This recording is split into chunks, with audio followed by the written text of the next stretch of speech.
बोझ इतना ना सर पे उठाया कि बोझ इतना ना सर पे उठाया, चंद खुशियों के पर्चे चुराया करो, तुम वजह बेवजह मुस्कुराया करो, इसने ये कह दिया उसने वो कह दिया, बोझ इतना ना सर पे उठाया करो। फिर एक और शेर सुने कि खुद को ही रुस्वा करवाना ठीक नहीं, खुद को ही रुस्वा करवाना ठीक नहीं, दिल की बात लबों तक लाना ठीक नहीं, खुद को ही रुस्वा करवाना ठीक नहीं, दिल की बात लबों तक लाना ठीक नहीं।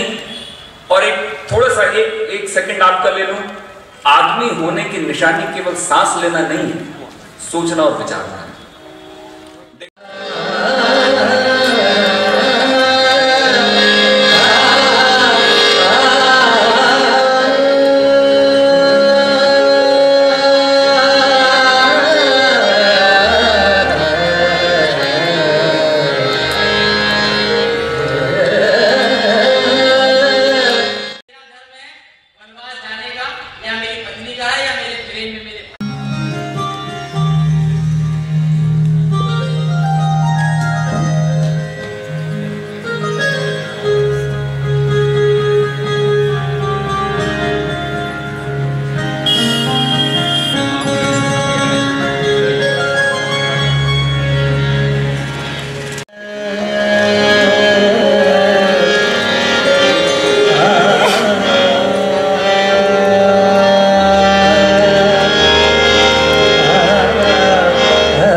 श्रीमान जगदीश चोपड़ा जी हमारे बीच पहुंच चुके हैं। वे ऊपर लाइब्रेरी का अवलोकन कर रहे हैं।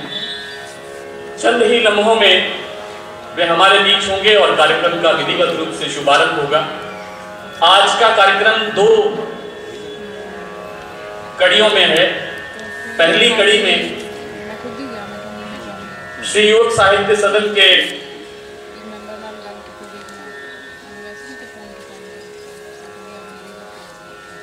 इस दृष्टिकोण के, इस सोच के संस्थापक सदस्यों का हम सम्मान करेंगे। और मुझे बहुत प्रसन्नता हो रही है ये देखते हुए, आगे ले आइए भैया, आदरणीय श्री धनराज जी बिश्नोई हमारे बीच, वयोवृद्ध धनराज जी बिश्नोई हमारे बीच पधारे हैं। और एक बार ताली आपकी और जोर से बजेगी जब आपको ये मालूम होगा कि इस भवन के निर्माण के लिए जो पहला चंदा या पहली पर्ची जो कटी थी वो धनराज बिश्नोई की है। आज वे हमारे बीच हैं और उन्होंने हमसे वायदा किया था, मैं और प्रधान जी दोनों उनके यहाँ निमंत्रण पत्र देने गए तो उन्होंने बड़ा जोश से कहा था कि मैं अवश्य आऊँगा, मैं ज़रूर आऊँगा, और वो पधारे हैं। मैं उनका अभिनंदन करता हूँ और उनसे आज सदन के इस विचारधारा के, इस प्रतिबद्धता के संस्थापक सदस्यों का हम सम्मान करेंगे।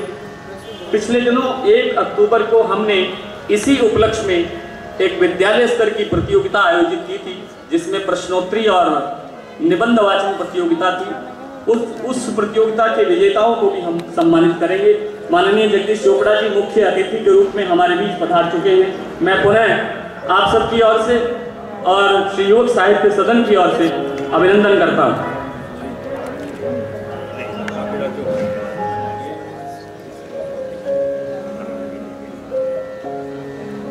श्री धनराज जी बिश्नोई आज के कार्यक्रम की अध्यक्षता कर रहे हैं और एक और प्रसन्नता का विषय है,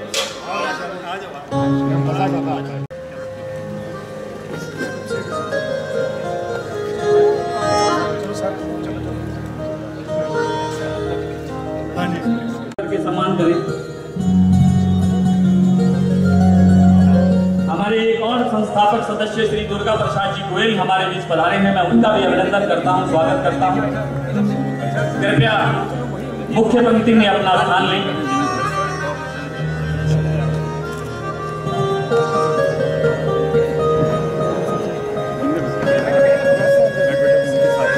प्रशांत भैया आप धनराज जी को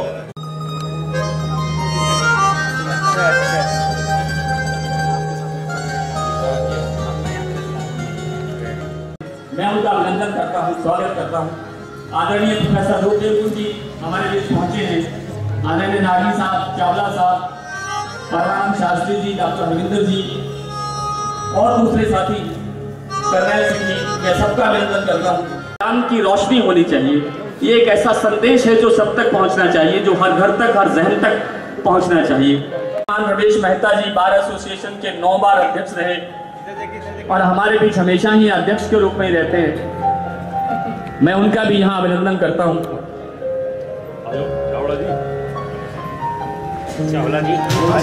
डॉक्टर आरती बंसल जी हमारे बीच पधार प्रतियोगिता थी, उसमें उन्होंने अध्यक्षता की थी कार्यक्रम की।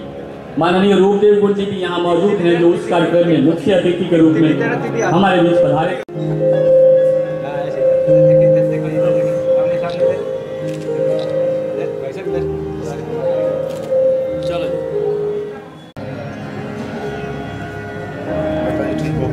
आप करतल ध्वनि से एक बार कार्यक्रम का शुरुआत करने के लिए मुझे प्रवीण बांग्ला जी से कि वे आप सब अतिथियों का स्वागत करें, ताकि कार्यक्रम विधिवत रूप से गति प्राप्त कर सके। पहले मां शारदे के चरणों में वंदना। राज वर्मा जी हमारे रियाज संगीत के निर्देशक और पूरी उनकी टीम इस वंदना को लेकर के आपके समक्ष उपस्थित।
म्यूज़िक एकेडमी के निदेशक श्री राज वर्मा जी और उनकी पूरी टीम ने बहुत भावपूर्ण प्रस्तुति देकर पूरा वातावरण भक्ति में बनाया और माँ शारदे को प्रणाम किया। मैं बहुत विनम्रता के साथ हमारे बहुत ही ऊर्जावान प्रधान माननीय श्री प्रवीण बागला जी को आप सबका अभिनंदन करने के लिए आमंत्रित कर रहा हूँ। श्री प्रवीण बागला जी।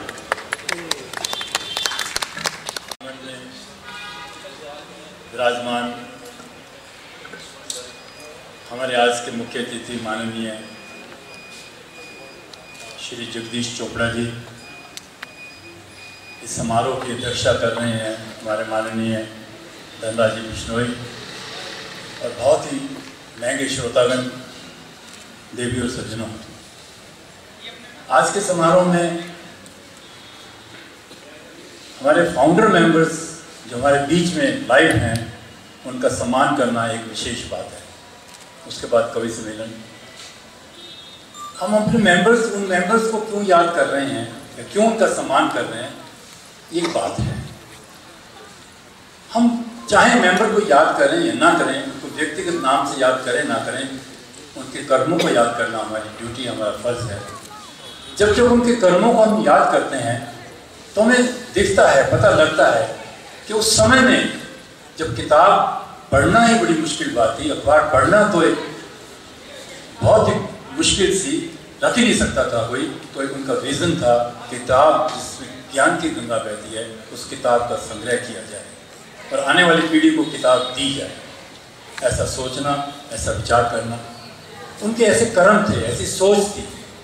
उनके कर्मों को जब जब हम याद करते हैं तो प्रेरणा मिलती है और संस्कार मिलते हैं, और वही संस्कार आगे जाके नींव का पत्थर बन जाते हैं हमारे लिए। देवी और सज्जनों, आज उनको याद कर रहे हैं ताकि हमारा फ्यूचर भी ठीक रहे, हमें भी कुछ प्रेरणा मिले।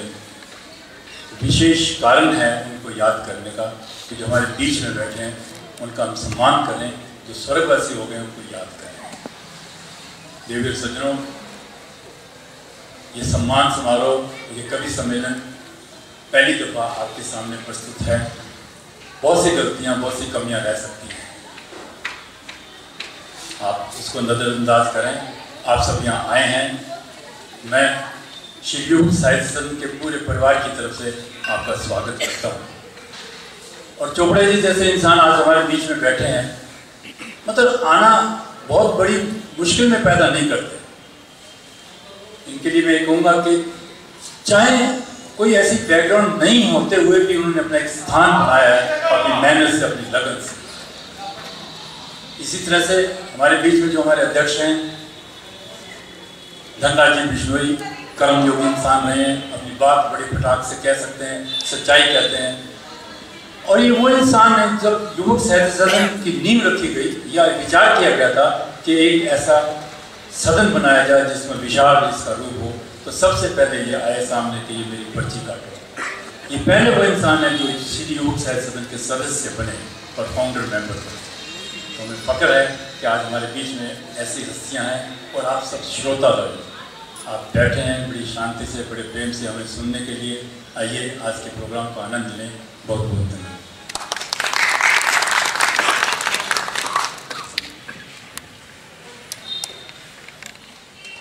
आदरणीय बागला जी ने हमारे बीच में संस्थापक सदस्यों में शामिल श्री नंदलाल मद्दूवाला भी पधार चुके हैं। मैं उनका अभिनंदन करता हूं, स्वागत करता हूं। श्री रमेश जीतकर जी, डॉक्टर तिजाज साहब, डॉक्टर एस.पी. शर्मा जी, प्रेम कंदोई जी, सुरेश वर्णवाल जी और अन्य अतिथिगण जो सब यहाँ पधारे हैं, मैं पुनः आप सबका अभिनंदन करता हूँ। कितने विद्यार्थी जो उस प्रतियोगिता के विजेता थे, कृपया एक बार हाथ खड़े करके बता दें मुझे, ताकि कितने विद्यार्थी आ चुके हैं, ताकि हम उन बच्चों का नाम बुला सकें। 1 2 3 4 5 6 7, 2 बच्चे अभी कम हैं, चलो आते ही होंगे। इससे पहले कि हम हमारे संस्थापक सदस्यों का सम्मान अभी कार्यक्रम शुरू करें, आरंभ करें, मैं बहुत विनम्रता से आमंत्रित कर रहा हूँ हमारे संस्थापक सदस्यों में शामिल बहुत लंबे अरसे से सदन से जुड़े हुए श्री सुभाष शर्मा जी से कि वे सदन की इस यात्रा को बहुत संक्षेप में हम सबके सामने रखेंगे। श्री युवक साहित्य शिक्षा के माननीय संरक्षक देव धनराज बिश्नोई जी,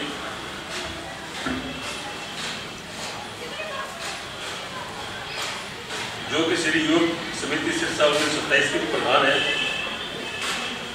सदन के संस्थापक मंडल के सदस्य श्री नंदलाल जी गोयल, श्री दुर्गा प्रसाद जी गोयल और श्री भाविक प्रसाद जी मुकेश के प्रतिनिधि हैं।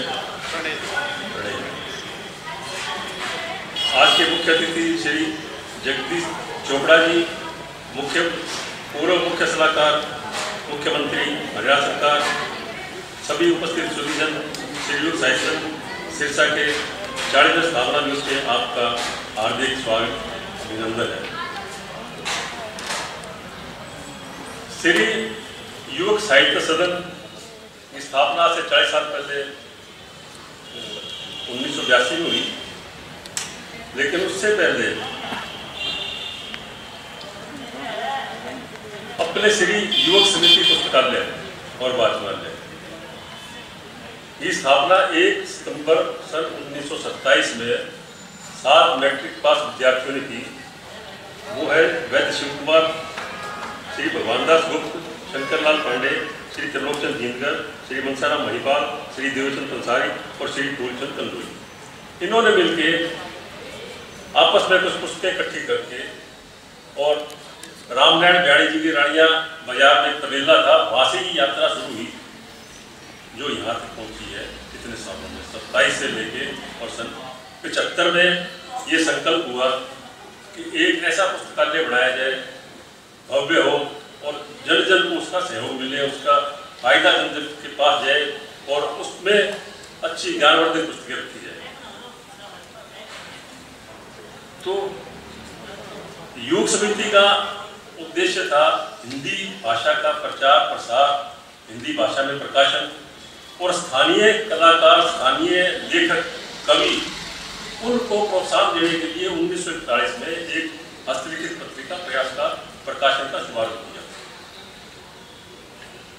यहाँ मोहता फैमिली है जो संगीत में और साहित्य में बड़ी रुचि रखती थी। उनमें से श्री प्रेमदास जी मोहता वो उसके पहले संपादक बने 1941 से लेके और वो 1943 तक चली। फिर वो उसके बाद नव प्रयास के नाम से शुरू हुई और नव प्रयास में 4 संपादक थे, जिनमें श्री रमेश चंद्र जी शालिहास, श्री श्रीपाल जी शास्त्री, श्री महावीर जी मुकेश और श्री भारतेंद्र जी। और बड़ी उल्लेखनीय बात ये कि उन्होंने कुछ ऐसे दुर्लभ अंक प्रकाशित किए जिसमें सिरसा का इतिहास और सिरसा की नगर चित्रावली। नगर चित्रावली में बावड़ी का चित्र है जो नहीं है, घंटाघर का चित्र है आज नहीं है, बांसल सिनेमा का चित्र है नहीं है, और ऐसे ऐसे नेशनल कॉलेज बन रहा था, पढ़ी पाई बारी थी, थेड़ के चित्र है और बड़े ऐसे दुर्लभ चित्र हैं जो युवक समिति में उपलब्ध है। एक बड़ा दुर्लभ चित्र जो है सीताराम जी बांग्ला का है। विनोबा भावे जी यहाँ भूदान आंदोलन के विषय में आए थे, बांग्ला जी उनसे मुलाकात हुई और उनसे प्रेरित होकर बांग्ला जी ने अपनी सारी कृषियों की जमीन का दान किया। ये दुर्लभ चित्र उस अवसर का युवक समिति के पास है, शायद परिवार के पास।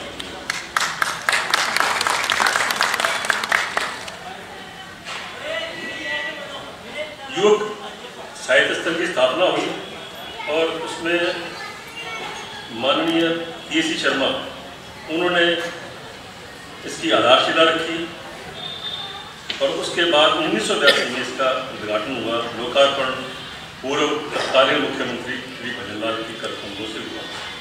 पुस्तकालय चला, खूब अच्छी तरह से चला।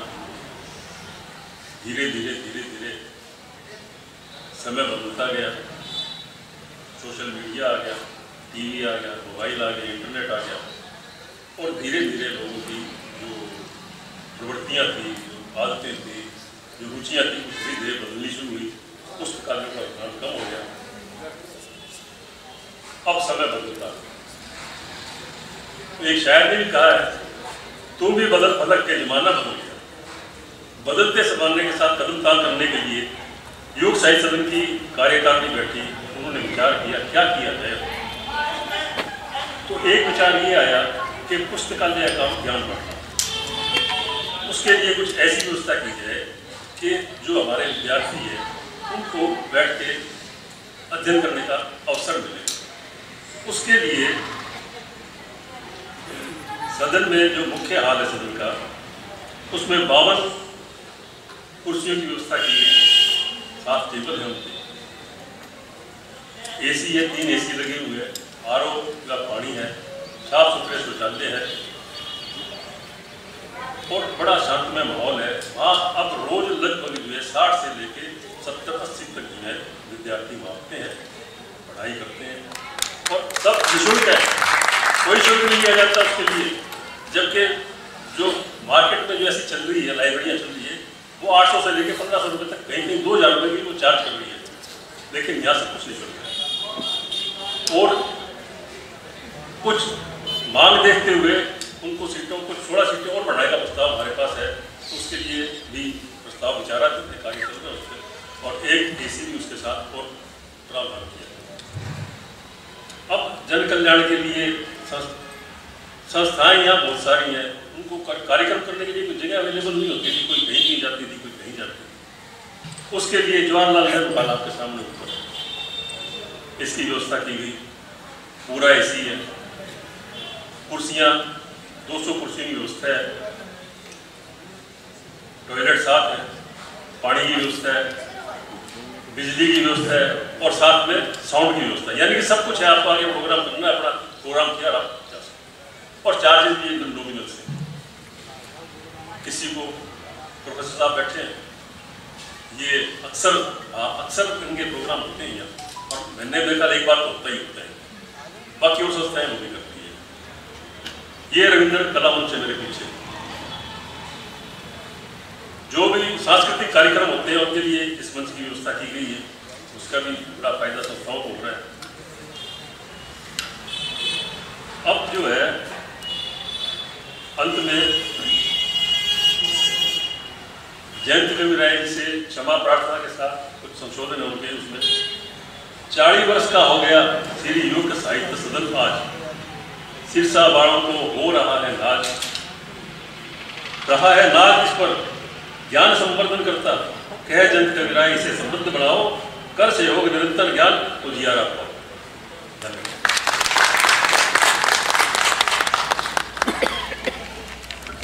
मैं इससे पहले कि हमारे संस्थापक सदस्यों का सम्मान कार्यक्रम में शुरू करूं, मैं हमारी इस सदन की वरिष्ठ सदस्य और हर कदम पर हमारा सहयोग करने के लिए तत्पर रहने वाली माननीय श्रीमती रेणुका परवीन जी से निवेदन करता हूं कि वे आएँ और एक प्रशस्ति पत्र, क्योंकि ये सभी जो प्रशस्ति पत्र या संस्थापक सदस्य हैं उन सबकी साझा एक प्रयास था, ये भवन और ये जो प्रतिबद्धता, ये जो विचार, ये जो रोशनी आज चल रही है, उसके लिए सभी का एक जैसा प्रशस्ति पत्र है, क्योंकि हमारा दृष्टिकोण भी यही है कि इसी कार्य के लिए उनको हमने सम्मान करना है।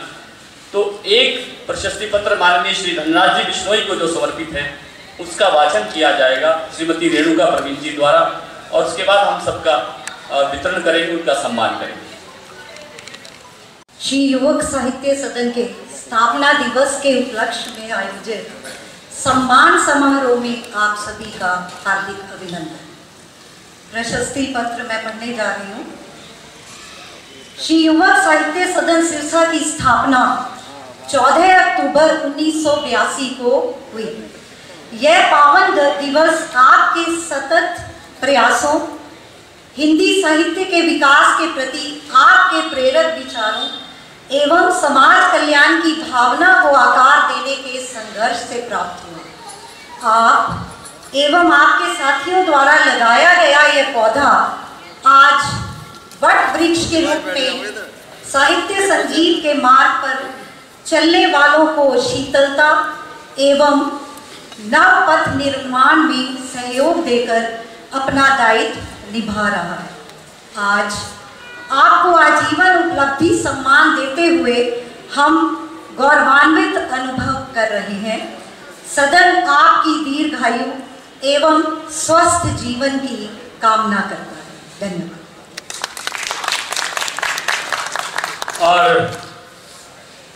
रेणुका जी का आभार व्यक्त करते हुए मैं बहुत विनम्रता के साथ हमारे मुख्य अतिथि महोदय और श्रीमान प्रवीण बागला जी, हमारे ट्रस्ट के अन्य सदस्य, उन सबसे निवेदन के सबसे पहले श्री धनराज जी बिश्नोई का अभिनंदन।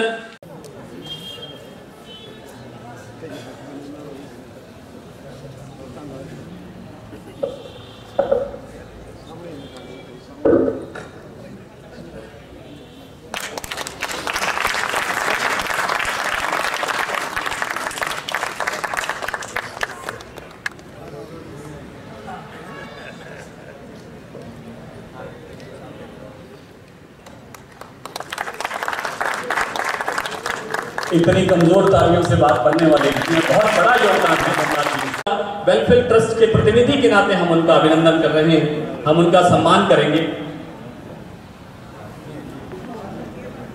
उन्होंने ये भूमि हमें प्रदान की थी, ये जगह जिसमें हम आज बैठे हैं, ये भवन बना हुआ है, ये पुस्तकालय चल रहा है, ये प्रतिबद्धता चल रही है, ये विचारधारा चल रही है।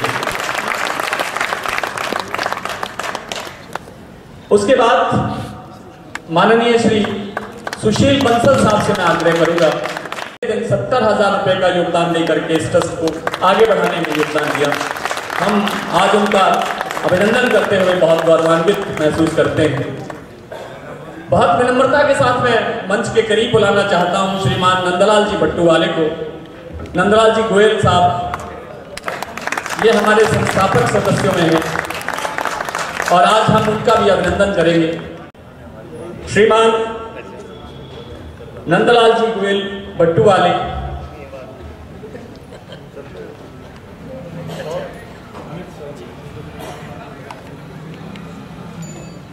कर रहे हैं, स्वागत कर रहे हैं। संस्थापक सदस्यों में हमारे बीच हमारा गौरव है ये सब। और अब भी हमारी आवश्यक मीटिंग्स के अंदर बैठकों में सम्मिलित होने का भरपूर प्रयास करते हैं। दुर्गा प्रसाद जी गोयल को, वे भी आए। लगभग हर मीटिंग में, हर बैठक में उनका उपस्थित होना लाजिम रहता है। हमेशा सहयोग करते हैं, मार्गदर्शन देते हैं। श्री दुर्गा प्रसाद जी गोयल।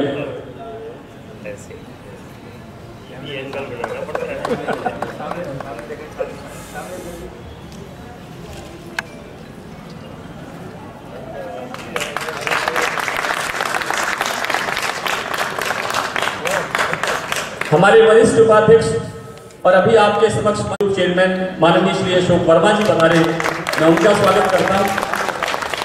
श्री प्रमोद मोहन जी गौतम, श्री गुरदीप जी सैनी, नवदीप जी, हमारे ट्रस्ट के सदस्य श्री विनय गुप्ता जी सपत्नीक पधारे हैं, उनका 2 बार अभिनंदन। श्री महावीर प्रसाद जी मुकेश,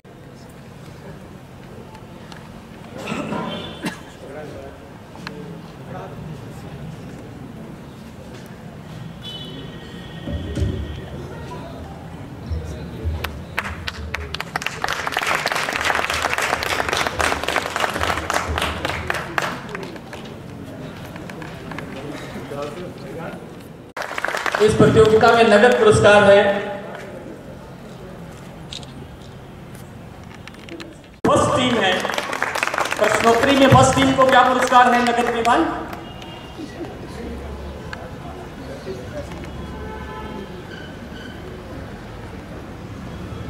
प्रश्नोत्तरी में प्रथम पुरस्कार the Sirsa public school, second prize Satluj public school. आए हैं विद्यार्थी? आइए।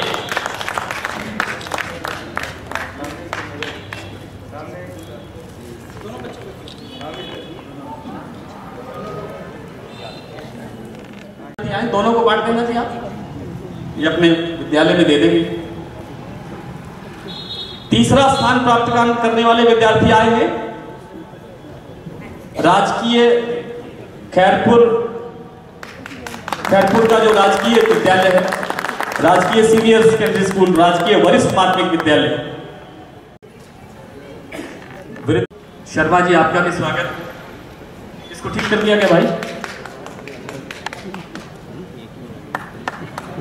एक प्रथम पुरस्कार के जो विजेता हैं वो रह गए हैं, यहाँ पधारे नहीं हैं, वो जैन स्कूल के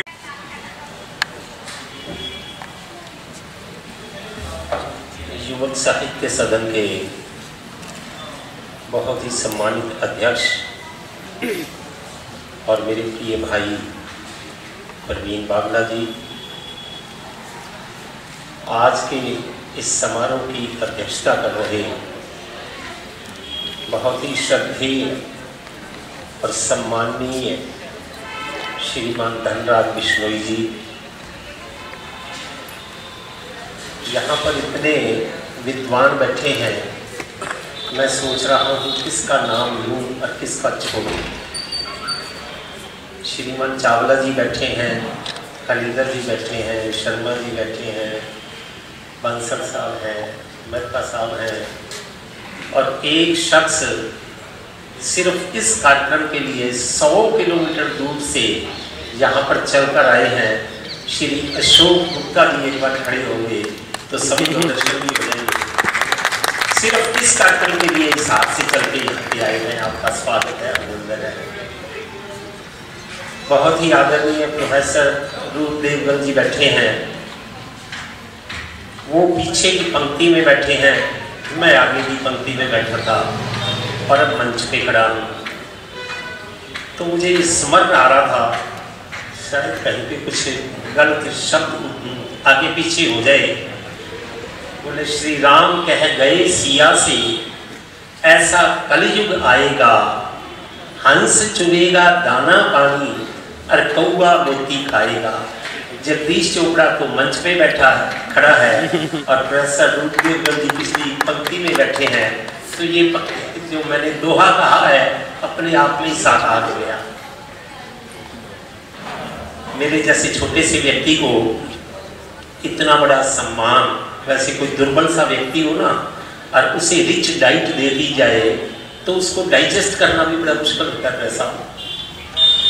तो चलो, ये प्रवीण जी इनके भाई के नाते अपनापन है, अदरवाइज मेरे में तो कोई ऐसा गुण नहीं था और ना है कि यहाँ पे खड़ा होने वाला।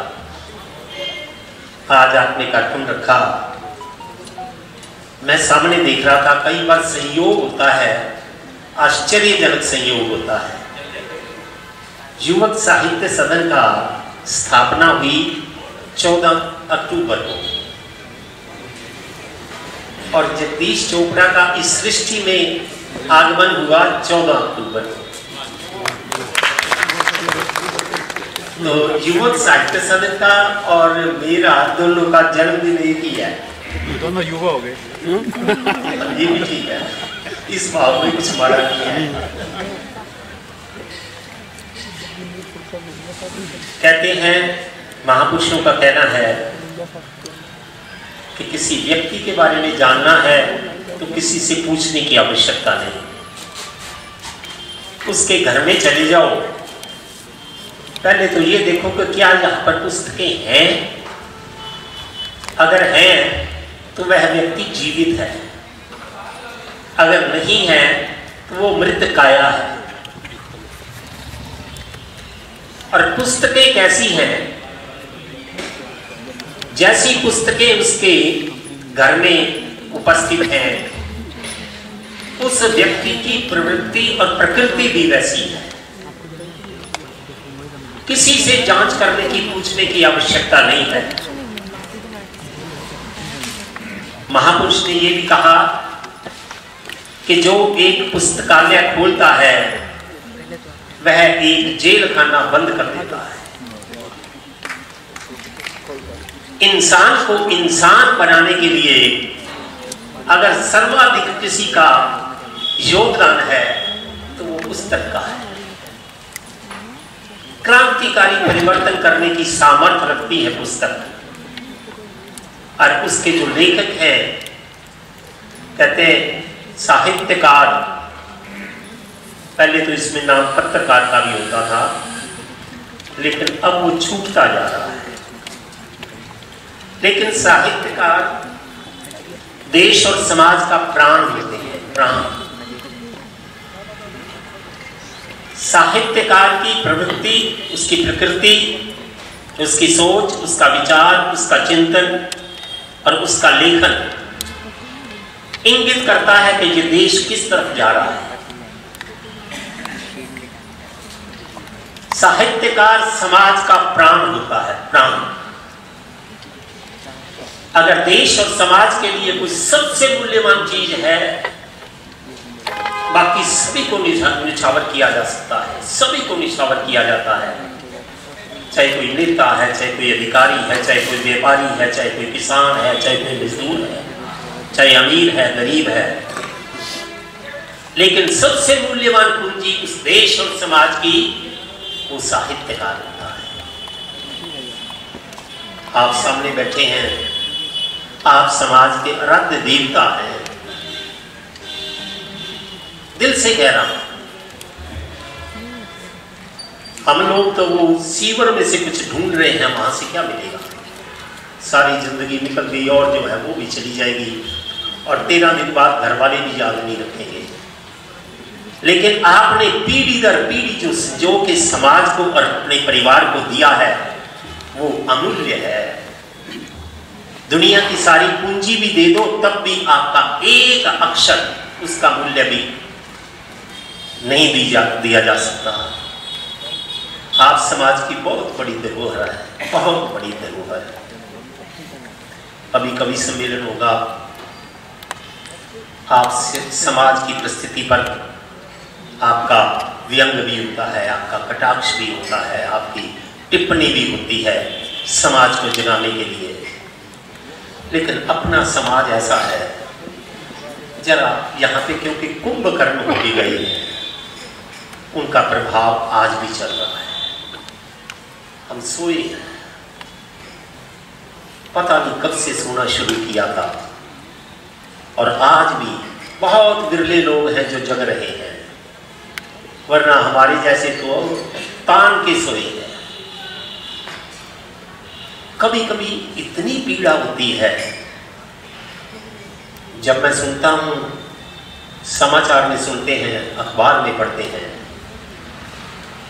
देश के विरुद्ध सरेआम सार्वजनिक रूप से विवाद होके, कोई शर्म नहीं, कोई लज्जा नहीं, कोई भय नहीं,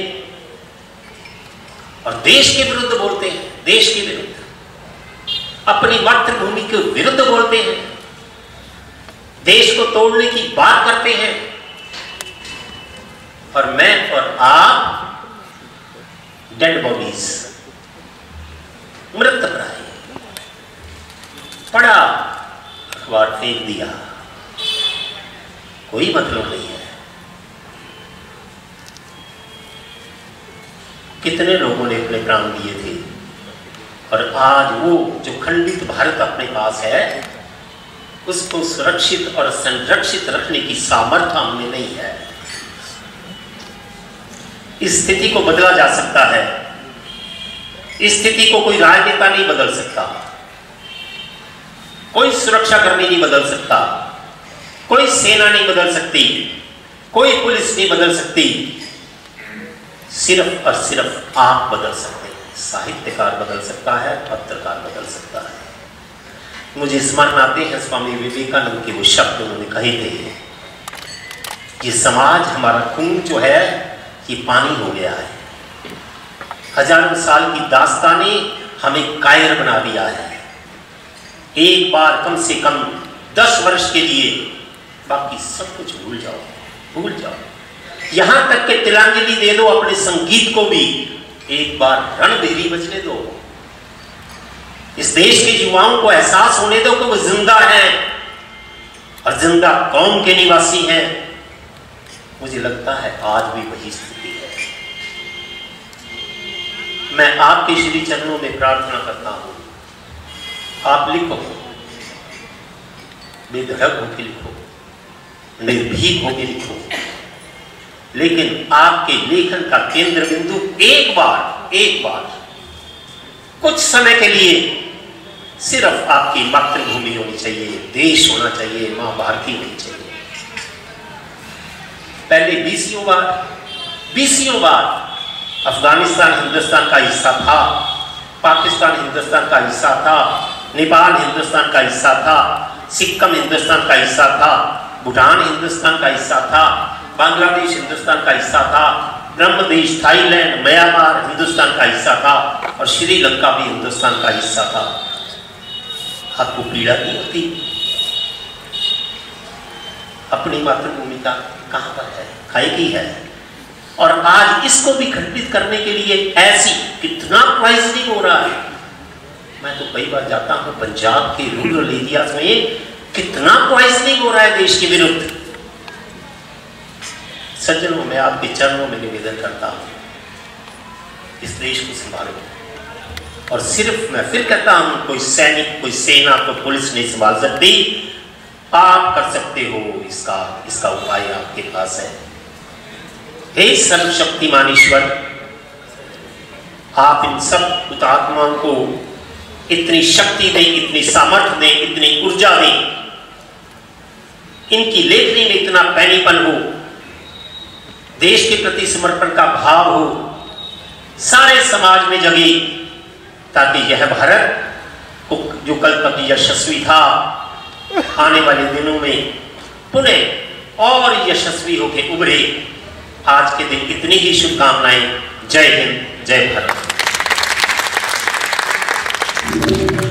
बहुत आभार माननीय श्रीमान जगदीश चोपड़ा जी, बहुत विस्तार से देश विदेश की परिस्थितियों पर चर्चा कर रहे थे। आज हमने अभी हम 3 मिनट के बाद टी ब्रेक लेने वाले हैं। चाय का एक ब्रेक होगा 10 मिनट का, उसके बाद हम कवि सम्मेलन शुरू करने जा रहे हैं।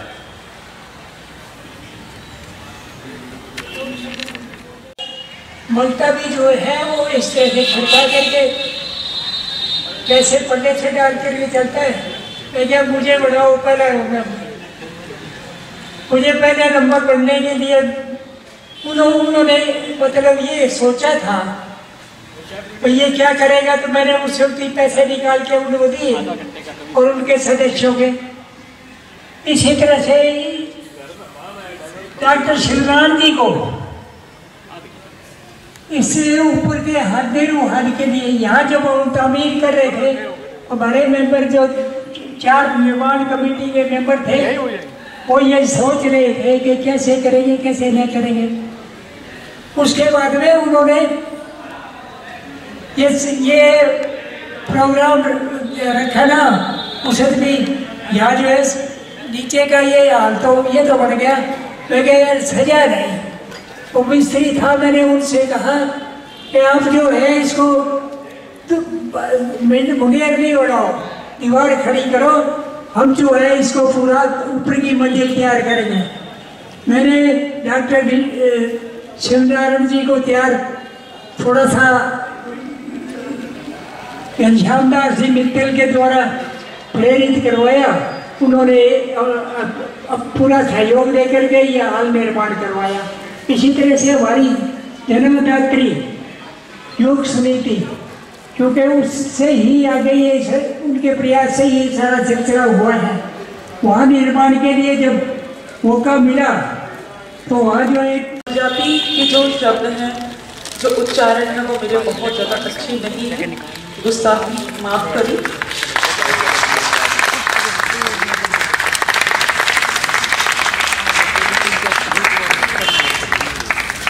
आए हुए सभी अतिथि गण का मैं सम्मान करती हूँ और उनका स्वागत करती हूँ।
मेरी आनों जी भुलेखा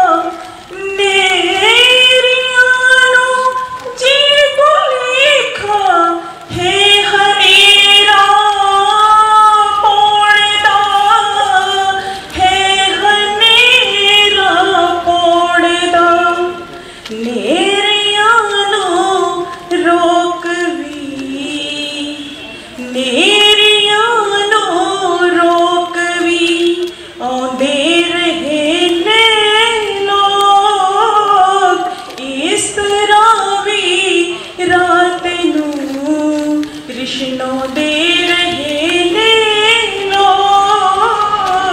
दहक दे अंगीरा राते। धन्यवाद, बहुत बहुत शुक्रिया आपका। मैं इनकी अनुपस्थिति में इन सब का परिचय आपसे दे चुका हूँ बहुत विधिवत रूप से। फिर भी एक बार फिर मेरे बिल्कुल दाएं हाथ को सबसे पहले जो विराजमान हैं वे हमारे बीच ग्वालियर से आई हैं श्रीमती रश्मि शर्मा सभा, बहुत बेहतरीन शायरा हैं, उनको आज आप बड़े मन से सुनेंगे। दूसरे नंबर पर श्री संदेश त्यागी जी बैठे हैं, बड़ी विस्तृत चर्चा उनके बारे में कर चुके हैं। उनके बाद श्री मदन मोहन दानिश साहब बैठे हैं। शेर में नाजुकी क्या होती है, कितना नाजुक से नाजुक शेर कहा जा सकता है, वो ख्याल को कैसे पकड़ते कैसे हैं मुझे समझ में अब तक नहीं आया, लेकिन वो कमाल करते हैं जब मंच पर होते हैं। श्री मदन मोहन दानिश साहब, उनके बाद श्री अमन अक्षर साहब जो इंदौर से आए हैं। श्री एक्चुअल में तो ये सारी की सारी टीम ही ना ये मदन मोहन दानिश साहब की ही बनाई है, लेकिन उन्होंने हर मोड़ पर, हर दयार पर मुझे, हर जगह पर मुझे मार्गदर्शन दिया, सहयोग दिया, आशीर्वाद दिया। मैं उनका फिर से आभारी हूँ। और आज का इस कवि सम्मेलन का संचालन करने के लिए मैं बहुत विनम्रता के साथ निवेदन करता हूँ श्री गंगानगर से, बहुत बड़े संस्थान में हिंदी के प्राध्यापन करने वाले श्री संदेश त्यागी जी से विनम्र निवेदन कि वे इस कार्यक्रम का संचालन करें। श्री संदेश त्यागी, एकदम छोड़ना अच्छा। तो आज